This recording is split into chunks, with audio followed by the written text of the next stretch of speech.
Bonjour à tous et bienvenue à ce nouveau webinaire de la SFEN. Je suis Valérie Follon, déléguée générale de la SFEN et donc j'animerai ce webinaire consacré climat et les énergies, un point sur l'opinion publique mondiale. La perception du changement climatique dans les différents pays a-t-elle des conséquences sur la popularité ou l'acceptabilité des différentes sources d'énergie? Est-ce que ça provoque une convergence des opinions publiques en faveur des énergies bas carbone ou est-ce que les logiques nationales impriment encore leur empreinte pour complexifier l'équation? Nous avons le grand plaisir et honneur d'accueillir Didier Witkowski, qui est directeur des études à la direction communication du groupe d'EDF et qui, je crois, intervient chaque année depuis plusieurs années sur ce sujet. Donc, on peut voir l'évolution dans le temps. Donc, merci beaucoup Didier d'être là. Je vous rappelle que vous pouvez poser vos questions puisque Didier interviendra pour environ une demi-heure et puis on aura une demi-heure de questions. Pour cela, vous allez donc en haut dans votre écran, dans l'onglet Q&R. Donc, vous pouvez d'ores et déjà commencer à poser des questions et voter pour les questions des autres. Et moi, je poserai les questions dans l'ordre des votes. Alors, pour voter, vous avez plusieurs petites options quand vous ouvrez l'onglet. C'est bien la flèche vers le haut qui me permet d'identifier les questions qui ont le plus de votes. Voilà. Donc, sans plus tarder, je laisse la parole à Didier.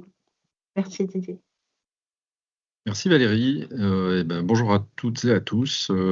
Comme tous les ans, je suis ravi de venir vous présenter les résultats de cette étude qui maintenant que nous réalisons à EDF depuis 7 ans. Nous l'avons lancée en 2019 et c'est une étude internationale réalisée dans 30 pays dans le monde. Et je vous montre tout de suite. Pardon.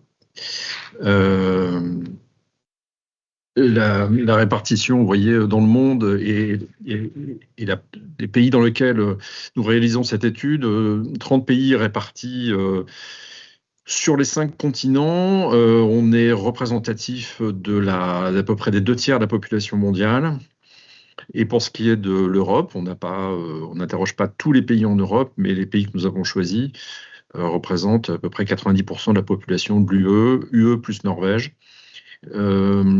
Cette étude, elle a comme objectif de suivre la perception du changement climatique dans le monde et de plus en plus la perception des politiques publiques qui sont mises en œuvre pour atténuer ou s'adapter au changement climatique. Et cette année, on a fait un focus un peu plus particulier sur la question de l'électrification. Et effectivement, comme l'annonçait Valérie, plutôt en fin de présentation, je vous montrerai des résultats sur les sources de production d'électricité et en particulier sur le nucléaire. Donc cette enquête, elle est réalisée tous les ans à la même période, c'est-à-dire entre fin août et fin septembre. On est sur des échantillons représentatifs de chacun des pays dans lesquels nous travaillons. Simplement, petite information supplémentaire, quand vous verrez, montre évidemment les résultats mondiaux, c'est-à-dire les résultats sur l'ensemble de l'enquête. Il s'agit de résultats qui ne sont pas pondérés par la population des pays. Chaque pays vaut 1 dans l'échantillon. C'est une convention qui est utilisée dans toutes les études d'opinion internationale pour ne pas surpondérer des pays à la population très très forte, qui fait que si on pondérait par la population, on aurait les résultats de la Chine, de l'Inde, du Nigeria. Et donc, les résultats mondiaux sont une moyenne arithmétique des résultats dans chacun des 30 pays.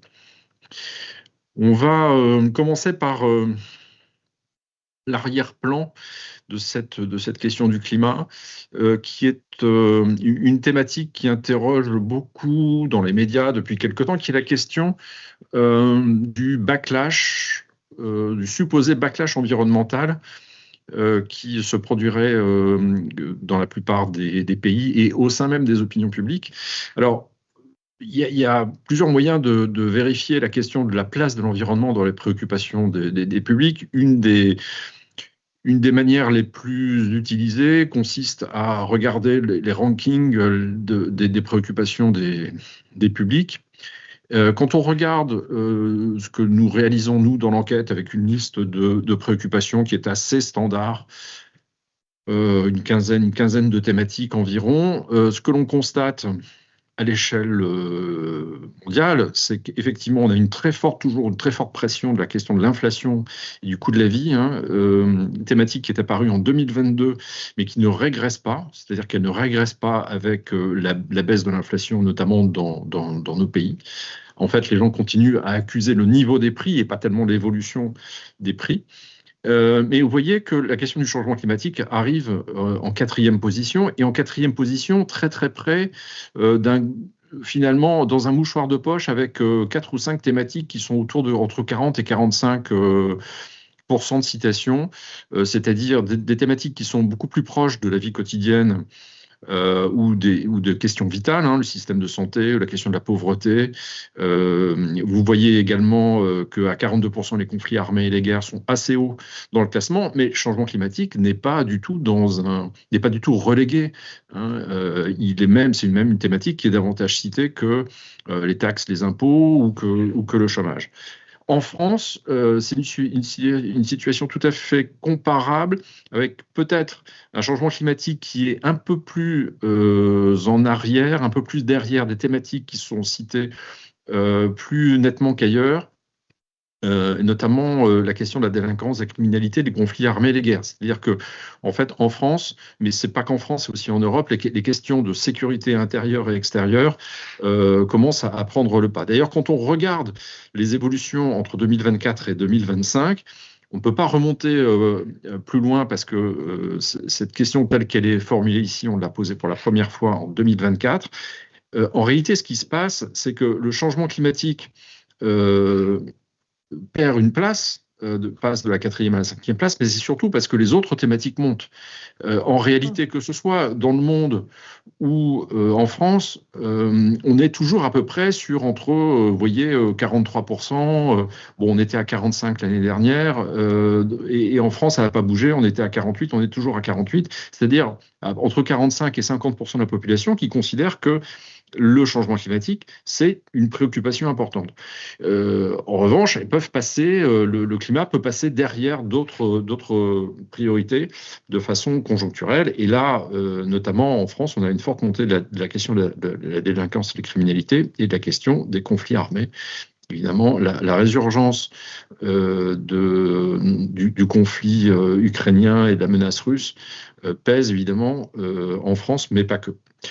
Il y a une autre manière d'aborder cette question de l'environnement, c'est de revenir à l'opposition un peu de principe entre l'environnement et la croissance économique, qui est une question classique qui est posée dans toutes les études sur les valeurs depuis très longtemps et qui oppose au fond deux conceptions qui sont un peu celles du Club de Rome, c'est-à-dire l'opposition entre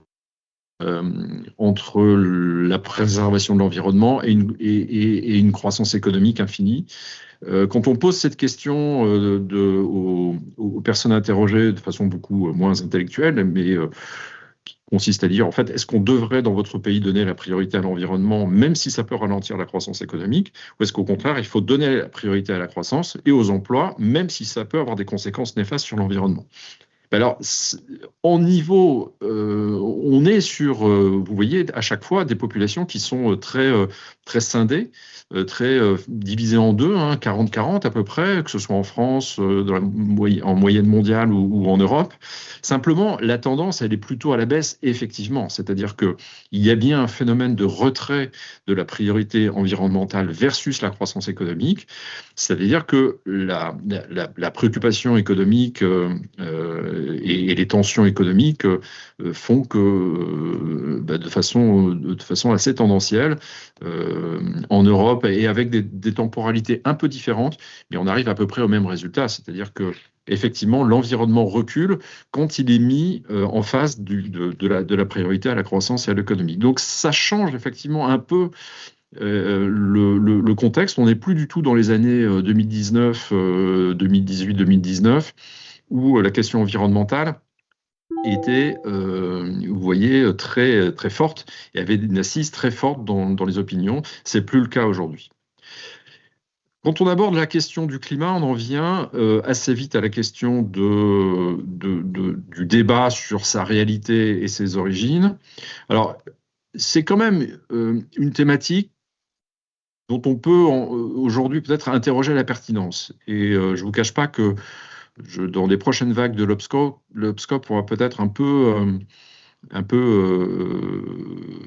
moins se centrer sur cette question du débat sur le changement climatique, parce que de façon assez récurrente, vous voyez que la question de la réalité du changement climatique, elle ne fait plus réellement débat. On est à 90% de la population mondiale qui considère que le changement climatique, c'est une réalité, même si la certitude absolue n'est pas complète, c'est-à-dire qu'on est, vous voyez, en France à peu près à 60-57% des Français qui sont certains que le changement climatique est une réalité. Bon,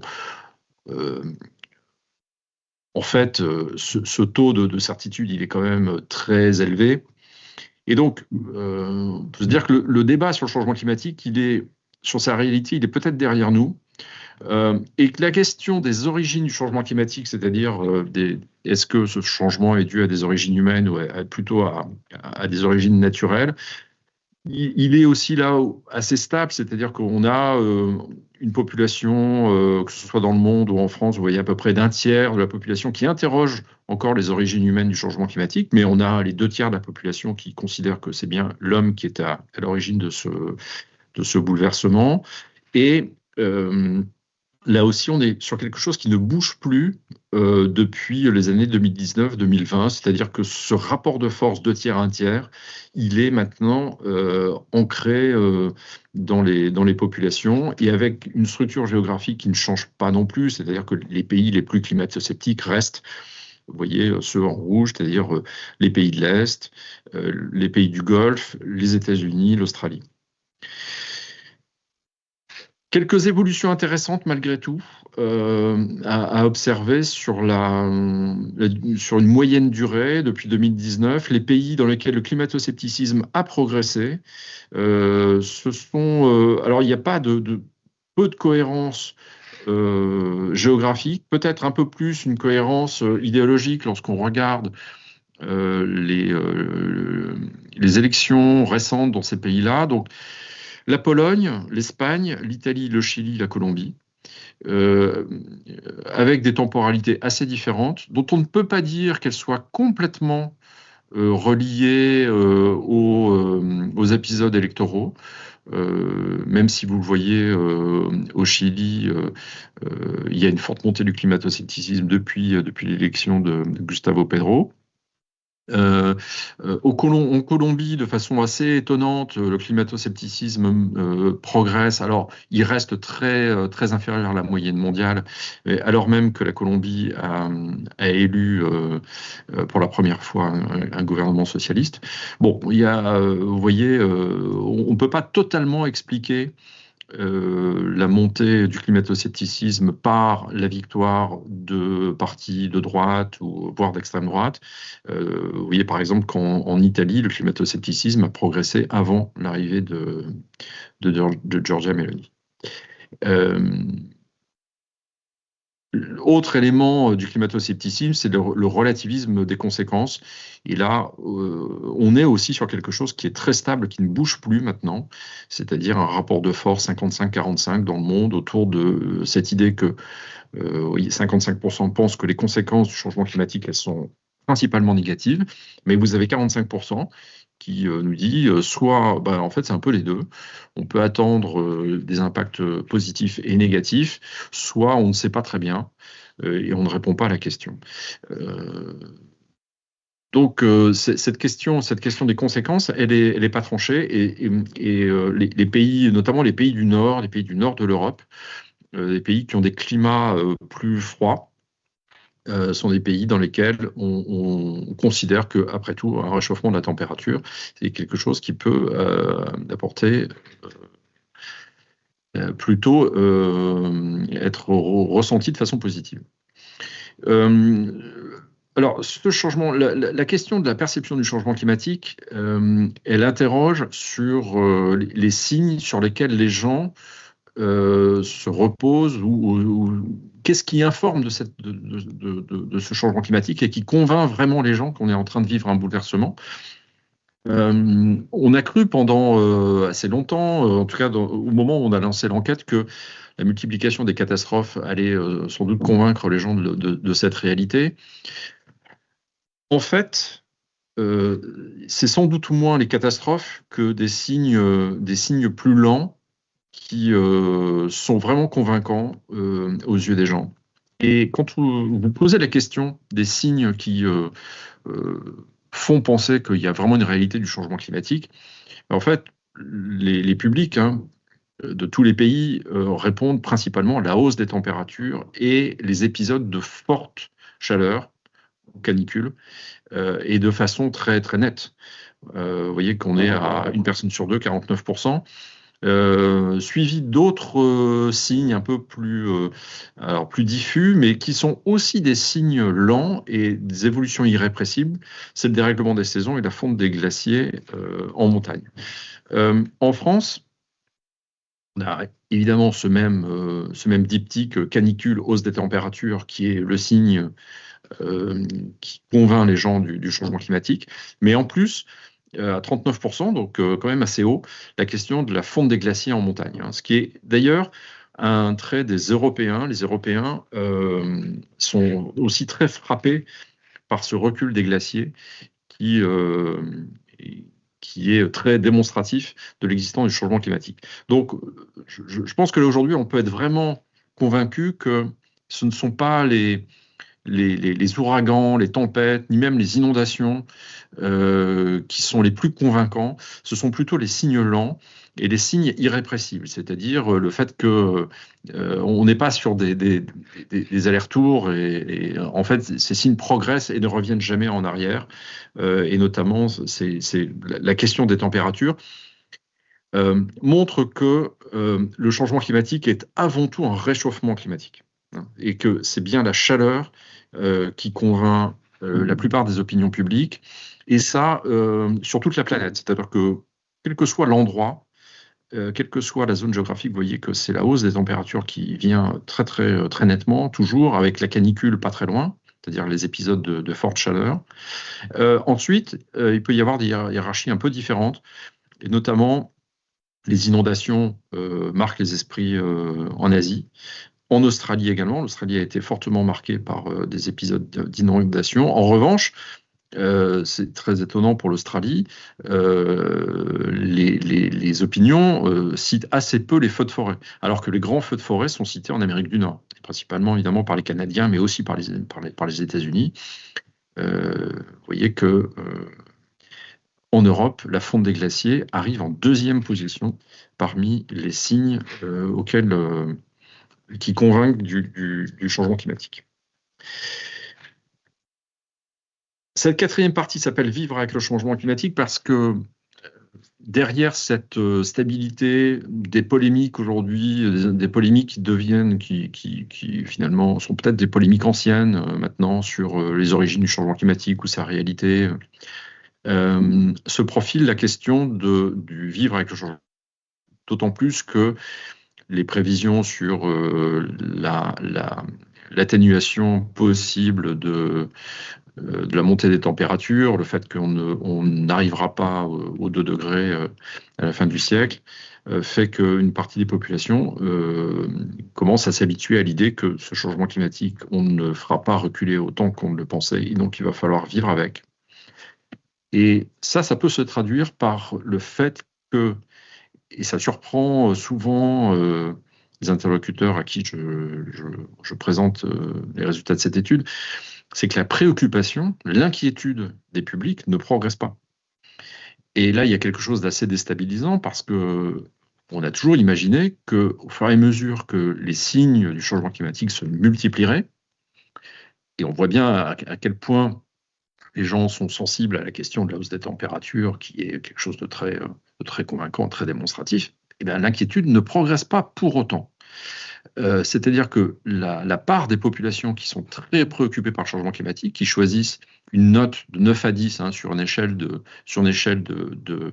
de 0 à 10. On a quand même 40% de la population mondiale qui se dit très préoccupée, mais ça n'a pas fondamentalement bougé depuis 2022, ça a même légèrement reculé.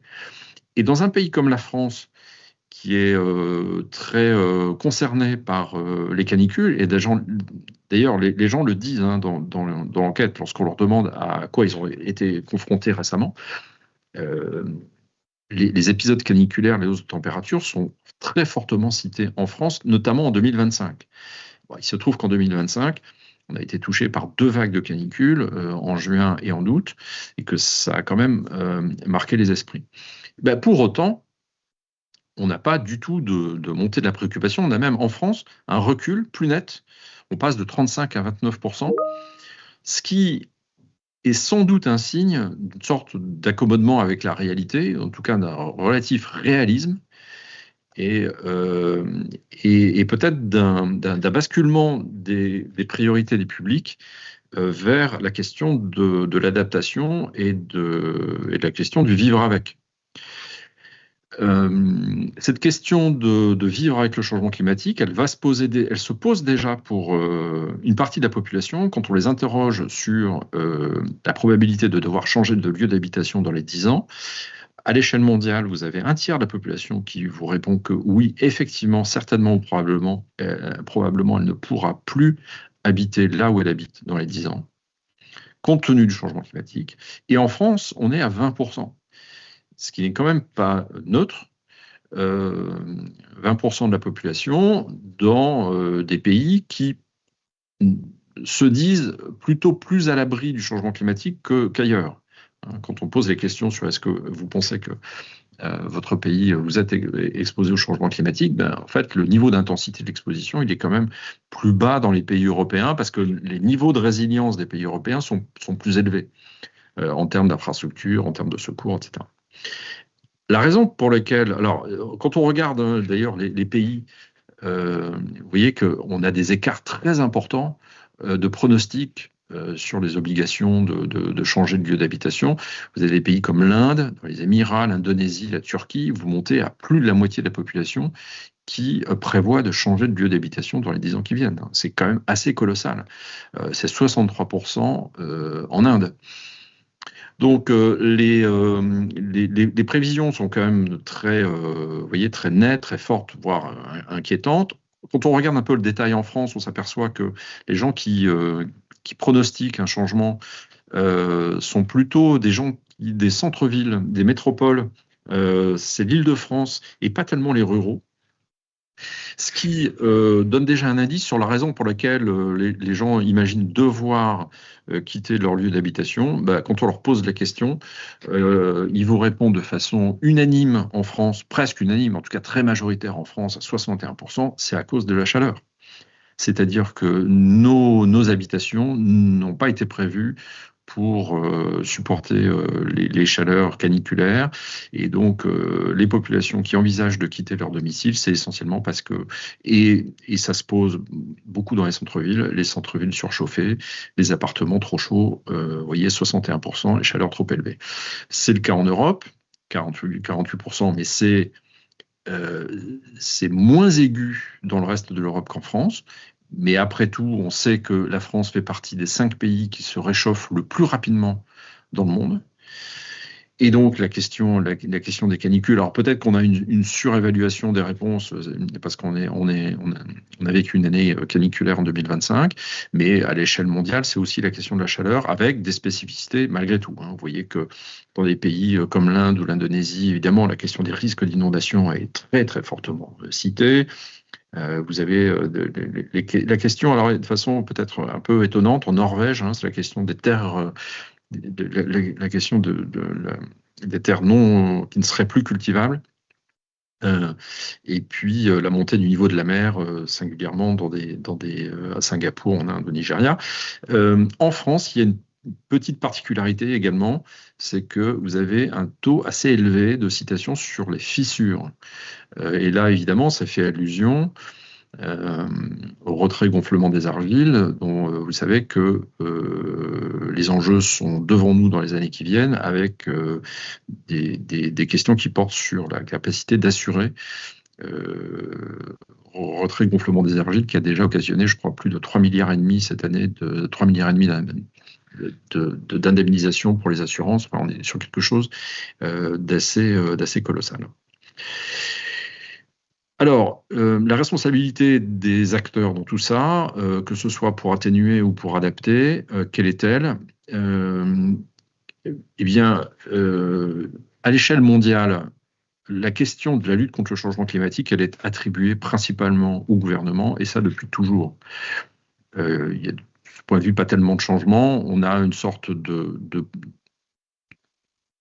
d'attribution assez naturelle à la régulation publique, tout ce qui tourne autour du changement climatique, 70%, vous voyez, à l'échelle mondiale. Et ensuite, il y a une sorte de groupe qui réunit les citoyens et les entreprises, puis d'autres acteurs.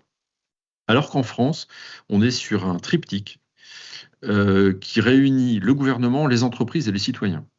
Donc c'est une situation très particulière, situation française, et notamment par le fait que les Français attribuent une forte responsabilité aux entreprises. C'est une caractéristique tout à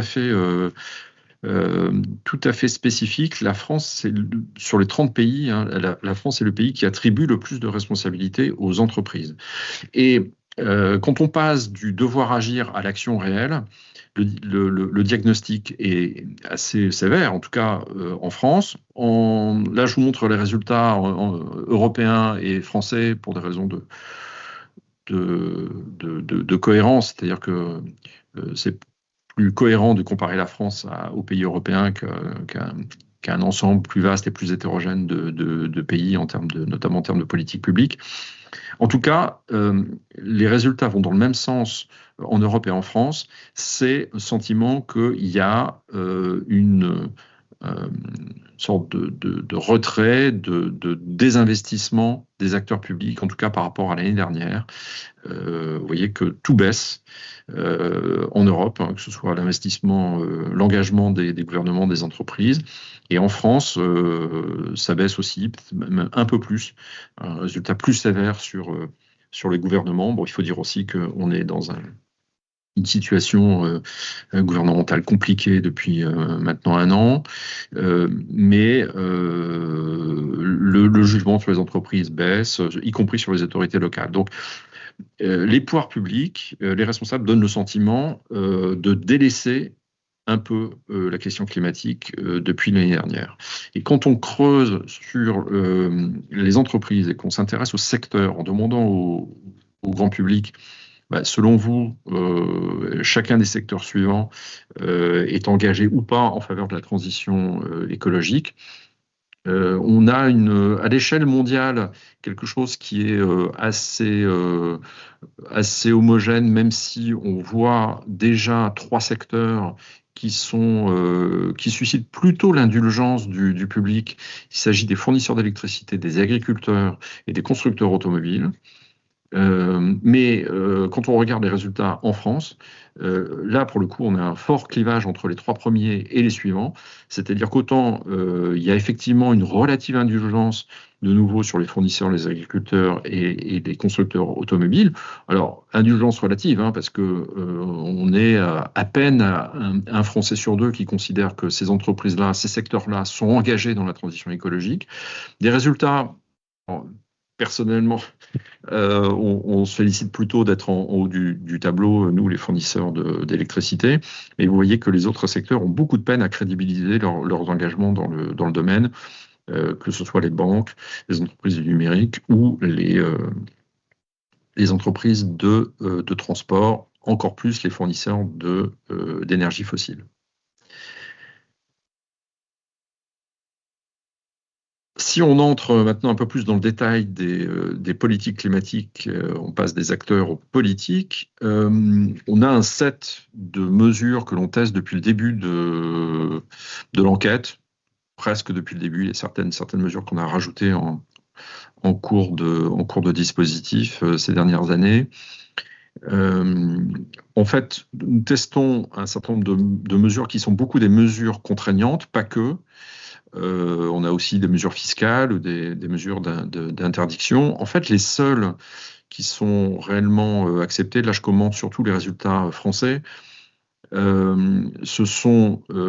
l'interdiction des vols courte distance, et depuis assez longtemps maintenant, c'est quelque chose d'assez consensuel en France. Et puis, des mesures qui ne concernent qu'une petite partie de la population. C'est-à-dire que lorsque, vous voyez, on propose de rendre obligatoire l'isolation des logements, bah, les gens sont assez d'accord parce qu'une bonne partie d'entre eux ne se jugent pas vraiment concernés. Parce que ça ne touche que les propriétaires a priori. De même que les taxes sur les billets d'avion, alors qui sont déjà un peu plus discutées, mais on est à 56% des Français qui sont d'accord. Bon, on sait aussi qu'une bonne partie des Français ne prend pas l'avion ou prend rarement l'avion et donc se juge assez peu concerné.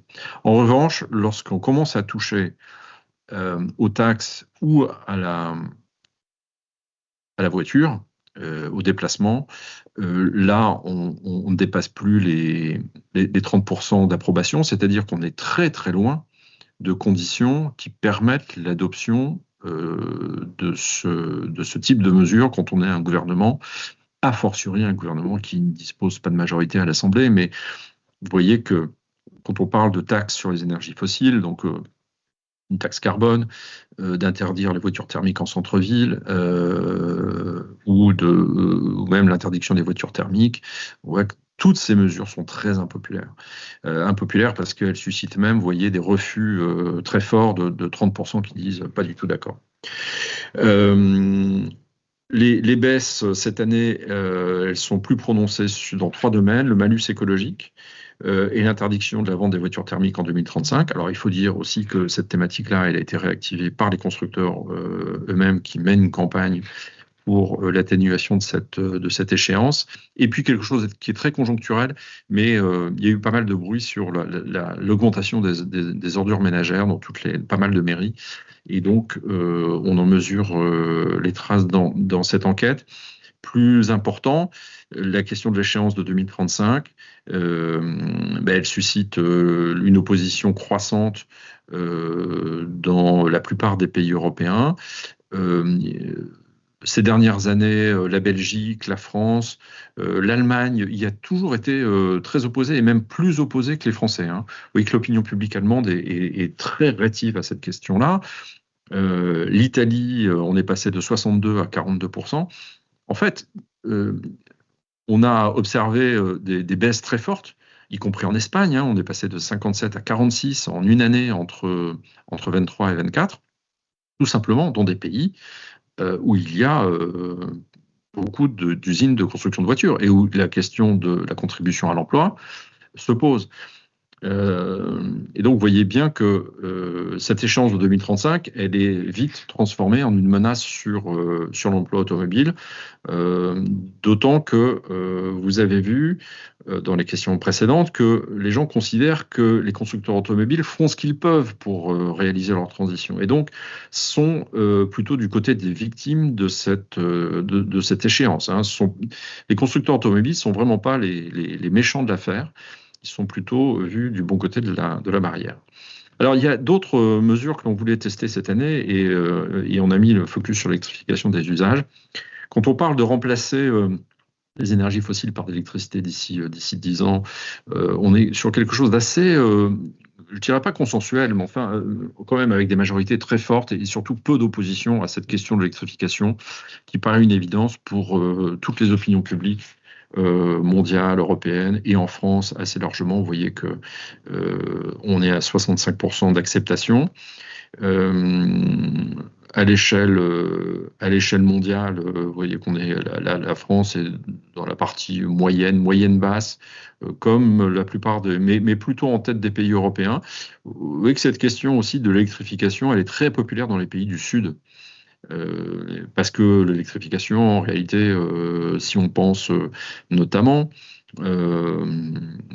aux véhicules électriques, dans des pays où la question de la pollution de l'air se pose, cette question de l'électrification est d'autant plus populaire parce qu'elle a d'autres bénéfices que la question climatique. Et puis, on en arrive à la question de la production d'électricité. Du coup, si on électrifie, on va devoir produire davantage d'électricité. Comment faut-il le produire? Donc, la question qui est posée, c'est pour chacun des modes de production d'électricité dont nous aurons besoin à l'avenir dans votre pays. Est-ce que vous êtes favorable ou opposé à chacun des modes de production suivants? Donc vous avez ici tous les modes de production d'électricité testés et l'évolution entre 2021 et 2025. Si on regarde les résultats de 2025, on a un paysage tripolaire au fond, un soutien très fort aux énergies renouvelables partout dans le monde. Enfin, en tout cas, vous voyez que la moyenne mondiale est quasiment unanime sur le solaire à plus de 80%. Alors, ça a un peu baissé de 89 à 84. Un peu en dessous, tout de même, l'éolien et l'hydraulique. Alors, on a un peu changé le questionnement. Habituellement, on parlait des éoliennes en général. Vous voyez que le résultat en 2021 était de 46% de support, de soutien. On a distingué maintenant les éoliennes en mer et les éoliennes terrestres. Ça a comme effet, puisqu'on rend plus concret la technologie, de faire baisser le soutien aux deux types d'éoliens. Donc on est plutôt autour d'un tiers. Bon, on peut dire quand même que ces trois sources d'énergie sont dans un groupe d'énergie très populaire. On a ensuite le nucléaire et le gaz qui sont plus discutés, qui sont, vous voyez, qui partagent les populations en deux, les pour, les contre, et enfin le charbon qui est largement relégué, sauf dans certains pays qui sont comme l'Inde par exemple, ou qui sont encore très, très dépendants du charbon. En tout cas, le mouvement, vous voyez, sur l'énergie nucléaire est quand même très impressionnant et il montre à quel point le relèvement du soutien nucléaire est une réalité dans les opinions publiques mondiales. On passe de 39 à 48 à l'échelle mondiale, mais évidemment, il s'agit d'une moyenne. Et quand vous êtes sur un résultat 50-50 ou 48, là en l'occurrence, on est à 48-40, il peut y avoir évidemment des résultats importants selon les pays. Donc voilà là. Aujourd'hui, l'état des lieux en 2025 du soutien à l'énergie nucléaire selon les pays. Alors, je vais regrouper les pays par grandes zones, et puis dans chaque zone, une hiérarchie, plus on est à gauche et plus on est pour le nucléaire. Il y a des zones, effectivement, l'Amérique du Sud. L'Amérique n'est pas un territoire forcément très, très accueillant pour le nucléaire. L'Amérique du Sud, clairement pas. Mais même les résultats de l'Amérique du Nord, vous voyez, sont assez partagés, même si aux États-Unis et au Canada, on observe une forte progression quand même, hein, de presque 10 points aux États-Unis, un peu moins au Canada, entre 2021 et 2025. C'est l'Europe qui est plutôt en tête du soutien, avec quelques pays d'Asie, la Chine, l'Inde, mais l'Europe se distingue quand même par quelques pays qui sont très largement au-dessus de 50% de soutien, presque à 60%, avec en tête les pays de l'Est de notre échantillon, c'est la République tchèque, la Pologne, et si on regarde l'évolution moyenne en Europe, c'est 15 points depuis 2021. Donc, en fait, c'est bien en Europe où s'est produit la plus forte remontée du soutien au nucléaire. Et c'est en 2022 que ça s'est produit à l'occasion de l'invasion en Ukraine, alors qu'en France, la remontée du soutien, en réalité, se situe plutôt aux alentours de 2020. Alors, il y a de fortes progressions en Europe, mais vous observerez aussi des progressions un peu partout. C'est-à-dire que tout de même, il y a la dynamique en faveur du nucléaire se vérifie dans tous les pays, c'est-à-dire qu'il n'y a quasiment pas de pays dans lequel le soutien est baissé. Et effectivement, c'est dans quelques pays européens où on observe une très forte remontée, la Pologne, la Norvège, et puis dans deux pays qui étaient les pays historiquement les plus antinucléaires, l'Italie et l'Allemagne. Et notamment en Italie, on a presque plus de 20 points de progression en 4 ans. En Allemagne, on est maintenant à 44% de la population qui est favorable au nucléaire. Alors ça reste inférieur à la moyenne européenne, mais le mouvement est quand même très fort. Les mouvements les plus importants ayant eu lieu, encore une fois, en Pologne et en Norvège.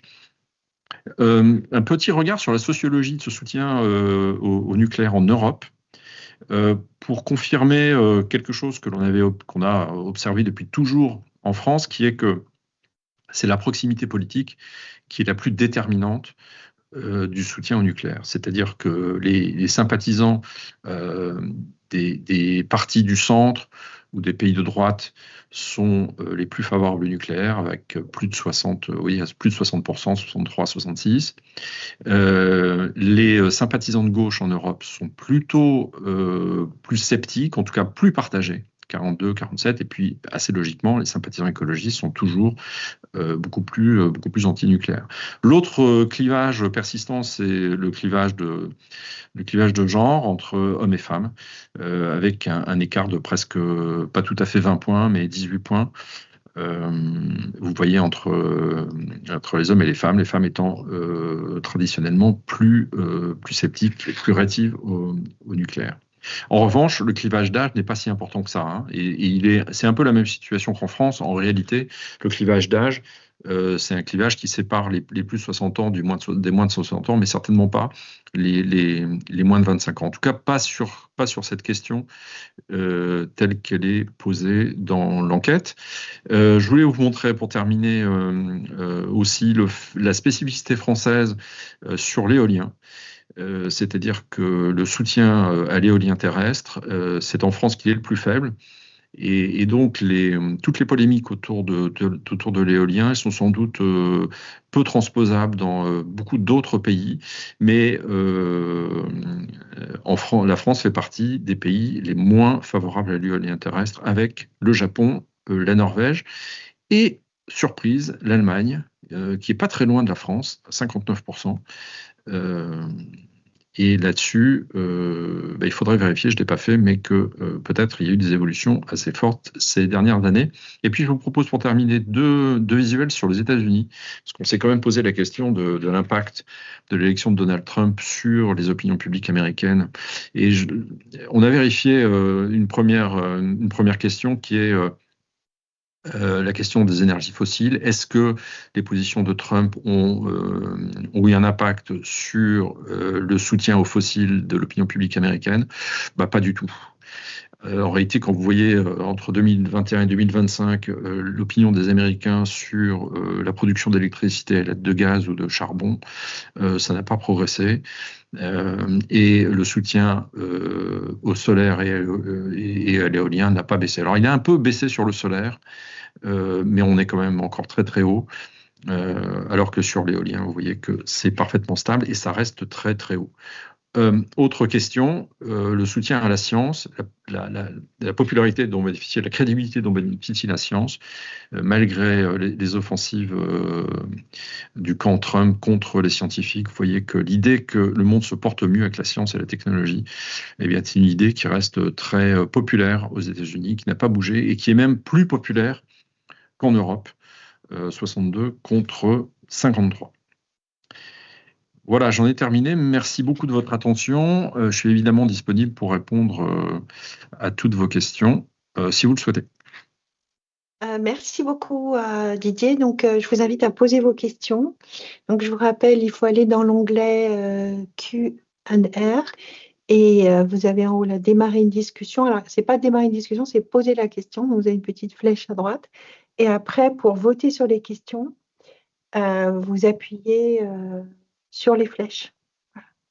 Donc, et moi, je les poserai dans l'ordre de vos votes. Donc, la première question, Didier, c'est comment évolue l'attitude des Français sur la voiture électrique, puisque tu as parlé d'électrification? Elle évolue pas bien.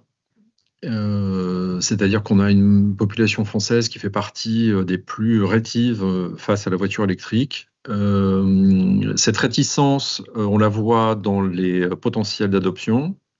Alors, je sais bien que depuis quelques mois, il y a un retour d'optimisme parce que la part des ventes, des immatriculations électriques repartent à la hausse depuis le mois de septembre. En réalité, il faudrait quand même vérifier qu'une partie de cette hausse n'est pas due en grande partie aux flottes captives, aux flottes d'entreprises. Parce que les entreprises ont des contraintes sur leurs émissions de CO2 et qu'elles mettent les bouchées doubles sur la conversion de leur parc.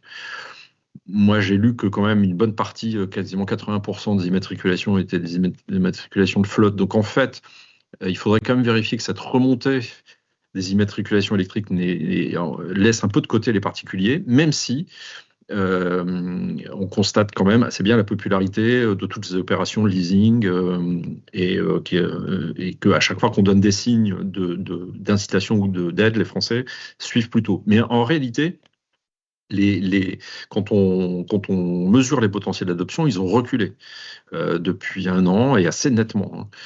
Ils ont reculé en France, ils ont reculé en Europe, ils ont reculé dans le monde d'une manière générale. Donc il est possible que la question du pouvoir d'achat pèse beaucoup en France, mais aussi dans d'autres pays européens. C'est le prix de la voiture qui pèse le plus fortement. Et le deuxième argument, c'est la question de l'autonomie. L'autonomie parce que malgré le déploiement des bornes et la France est quand même plutôt en avance sur ses objectifs. Hein, je rappelle qu'on est quasiment à 180 000 bornes publiques disponibles en France avec une augmentation de 20% en un an. Donc le pays fait ce qu'il fait pour rassurer, mais il y a encore une partie du public qui est en inconfort psychologique avec la question de l'autonomie et la peur de ne pas trouver de bornes, la peur de ne pas pouvoir se charger. D'ailleurs, ce qui est assez cohérent avec le fait que aujourd'hui, l'acheteur potentiel d'une voiture électrique, comme il s'agit d'une voiture neuve, c'est quand même plutôt quelqu'un qui a plus de 50 ans, voire plus de 60 ans. D'ailleurs, je rappelle que la moyenne d'achat d'une voiture en France, c'est 55 ans. Hein. Or, cette génération-là s'est habituée à un usage de la voiture qui ne correspond pas à ce qu'implique aujourd'hui un véhicule électrique, c'est-à-dire de prévoir un peu les déplacements, de se recharger sur les temps morts et ne pas charger son réservoir et donc sa batterie au moment où on prend le départ. Oui, donc il y a une transformation des usages qui stresse un peu une partie des publics qui auraient le plus les moyens d'adopter la voiture électrique.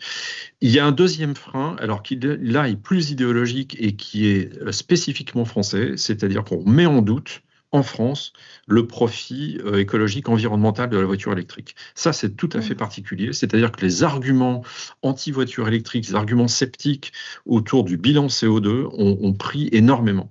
Alors, il est difficile de démêler d'une certaine manière l'œuf et la poule, de savoir si, en fait, parce que les gens considèrent que la voiture électrique est trop chère, que en fait, on est là face à une politique qui ne tient pas compte des contraintes des gens, si, en fait, dans les enquêtes, les gens ne se saisissent pas de cet argument pour justifier leur refus de la voiture électrique. Mais ça peut aussi jouer dans l'autre sens, c'est-à-dire que le fait de ne pas croire aux avantages écologiques de la voiture électrique fait que ça délégitime la politique publique en elle-même. C'est-à-dire que les gens vous disent, mais en fait, pourquoi est-ce qu'on m'oblige, moi, à changer ma voiture qui roule très bien, qui fonctionne très bien, alors que en réalité, il n'y a pas de profit réel à adopter la voiture électrique parce qu'en fait, à cause de la batterie, etc., c'est des voitures aussi polluantes que les voitures thermiques. Aujourd'hui, on est un peu dans cette situation de blocage. Est-ce que vous voyez dans les enquêtes l'incidence du blackout ibérique? Non. Très franchement, non. On a fait les enquêtes juste après. On n'a pas du tout vu de... Alors, les conséquences, il peut y avoir de deux ordres. Soit sur l'approvisionnement électrique, en fait, c'est pas très clair. Et ensuite sur une éventuelle impopularité des énergies renouvelables parce que espagnol, on a mis en avant la culpabilité des renouvelables, pas tellement non plus. Une autre question, c'est dans des enquêtes précédentes, on parlait du fait que les Français, beaucoup de Français considéraient que le nucléaire était en partie responsable du changement climatique. Donc, est-ce que c'est quelque chose qu'on voit encore? Est-ce que c'est encore un problème ou est-ce qu'on peut considérer que... Alors, responsable du changement climatique, responsable du changement climatique, c'est un peu ou fort. Contribue au changement climatique. Ouais.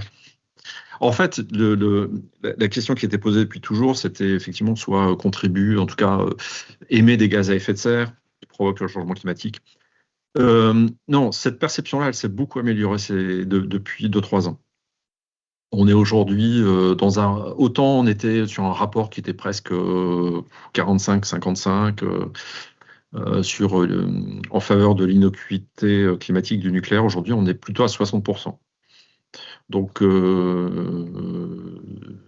non, les choses se sont beaucoup améliorées là-dessus, et assez brutalement depuis 2022-2023.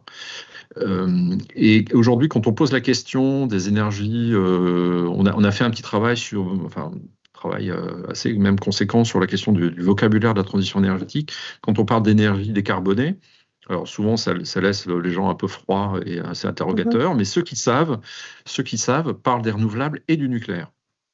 Donc non, il y a eu Donc ce un vocabulaire-là, vrai il se progrès. met en place en fait, ce vocabulaire. Alors le vocabulaire du décarboné, non, mais l'idée que le nucléaire est une énergie qui ne contribue pas au changement climatique, oui, cette idée-là, elle a beaucoup progressé. Super. Alors, est-ce qu'on observe un clivage antinucléaire au sein des mouvements écologistes dans l'ensemble des pays, ou est-ce qu'il y a des pays européens qui font exception? Alors, je ne suis pas allé regarder précisément pays par pays, il faudrait le faire, c'est effectivement un point intéressant. Je peux vous dire ce que l'on voit en France. En France,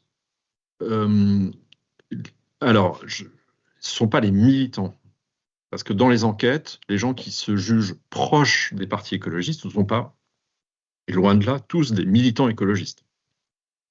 Mais les gens qui, malgré tout, choisissent les écologistes quand on leur demande leur proximité politique, ils se divisent en 2 camps. Il y a un camp qui est assez nettement antinucléaire, et puis il y a un camp qui prend des positions soit agnostiques, voire plutôt compréhensives. Donc moi, ce que j'observe depuis quelques années, c'est plutôt effectivement un peu une rupture à l'intérieur de ces gens-là, mais on ne peut pas dire que c'est le camp écologiste. Ce sont les gens qui se reconnaissent plutôt dans les partis écologiques, ce ne sont pas forcément des militants. Dans une partie de cette clientèle-là, qui est quand même une clientèle électorale potentielle, donc c'est important, ils ne sont pas antinucléaires. Et évidemment, il y a un gap générationnel derrière, c'est-à-dire que les plus jeunes ne comprennent pas pourquoi il y a une fixation aussi forte sur le nucléaire, alors qu'en réalité, eux, il s'agit, c'est l'enjeu climatique qui porte le plus, le climat et les pollutions. Comment expliquer la différence du niveau de soutien à la science entre les États-Unis et l'Europe? C'est difficile à expliquer. Je ne sais pas. La France est un pays dans lequel on a les opinions souvent répondu à la question des apports de la science. Au fond, la science apporte autant de bien que de mal. Elle n'a jamais été sceptique sur les apports de la science. Il ne faut pas non plus dramatiser. Mais je n'ai pas vraiment de raison d'explication.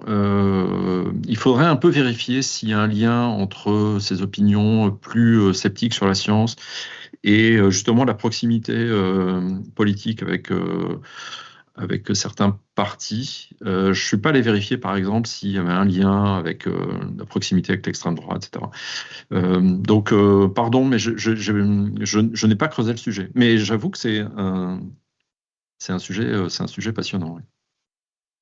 Alors, j'ai 2 questions sur les pays de l'Est. Là. Donc, j'ai une question sur l'acceptation du nucléaire en Russie et une autre question qui est est-ce que les discussions récentes sur le conflit russo-ukrainien avec les discussions sur l'arme atomique peuvent affecter l'image du nucléaire civil? Alors, je ne crois pas. En tout cas, ce que l'on a souvent constaté à l'échelle française, c'est vraiment un isolement, un compartimentement très, très, très fort entre le nucléaire civil et le nucléaire militaire. On l'a mesuré, par exemple, en 2022, après de menaces russes assez transparentes sur l'utilisation de l'arme nucléaire. En tout cas, c'est peut-être dû à la culture nucléaire des Français qui est maintenant très ancienne et qui distingue très, très facilement les deux domaines.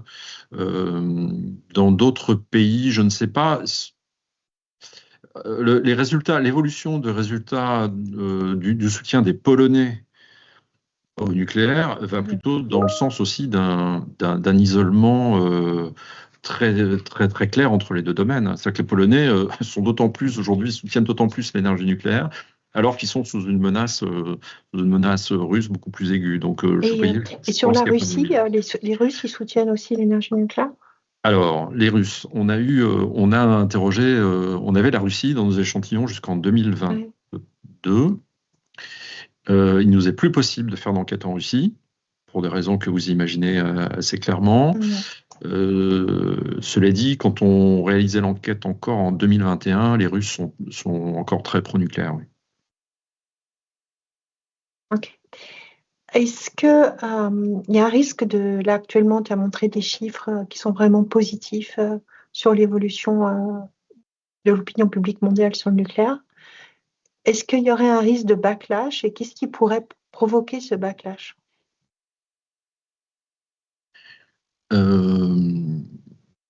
Bon, moi, je suis très à l'aise avec les prévisions quand on regarde le passé et pour expliquer les évolutions dans le passé que les évolutions dans le futur.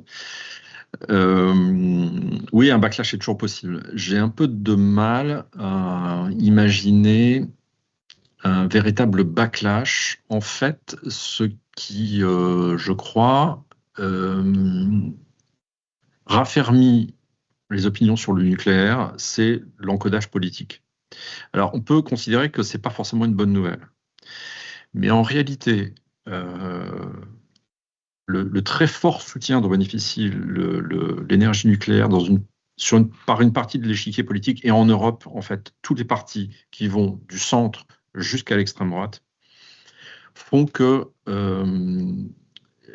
d'une certaine manière, il y a aussi un attachement qui devient presque idéologique au nucléaire dans une bonne partie de la population, qui considère que d'une certaine manière, le soutien nucléaire fait partie de l'outillage, en tout cas de la panoplie idéologique de leur camp politique. Ça se conjugue au fait qu'il y a une très forte démobilisation des antinucléaires à gauche, sans doute pas chez les écologistes, encore que, hein, encore qu'on voit bien à quel point les écologistes aujourd'hui ne parlent quasiment plus de nucléaire, d'énergie. Enfin, je ne sais pas si Valérie, tu souscrirais complètement moins fort qu'avant, oui, bien sûr. Au fait qu'ils nous foutent quand même beaucoup plus la paix qu'avant, pour parler trivialement. Non, mais et ça on le voit aussi dans les études, c'est-à-dire que ce qui est tout à fait étonnant, c'est de voir la chute des oppositions au nucléaire. Parce que là, je vous ai montré les pourcentages de soutien, mais ce qui est très spectaculaire, c'est le pourcentage de chute de l'opposition. Et le fait que les gens choisissent les positions plutôt ni pour ni contre ou sans opinion, mais pas la position contre. Donc la dévitalisation d'un discours antinucléaire très intense, le fait qu'il n'y ait plus d'acteurs dominants, il n'y ait plus de figures antinucléaires très fortes. En France, on vit aussi le déclin d'une génération antinucléaire, hein, qui est à la fois qui est en train de partir et qui en même temps n'a pas réussi à transmettre cette culture-là à une nouvelle génération d'activistes dont l'affaire n'est plus le nucléaire. L'affaire est plutôt l'agriculture, les pollutions et le climat. Donc moi, je suis plutôt, je ne crains pas un backlash très fort, et j'en suis même venu à me demander si même un accident nucléaire qui se produirait quelque part dans le monde, est-ce que ça déstabiliserait fortement le soutien nucléaire? J'en suis même pas certain. Parce que ce qu'on a vu après Fukushima a été quand même une réaction très brève et très temporaire dans un contexte, 2011, qui n'était pas le contexte d'aujourd'hui. dans lequel le nucléaire était quand même était sur des piliers quand même beaucoup plus fragiles. Ok. Ben, on a fini, donc ça, on pourrait parler avec toi des heures. Merci beaucoup, Merci. Didier. Et puis, merci à Merci à tous vous. d'être venus. Et puis, à bientôt. Au revoir. Au revoir.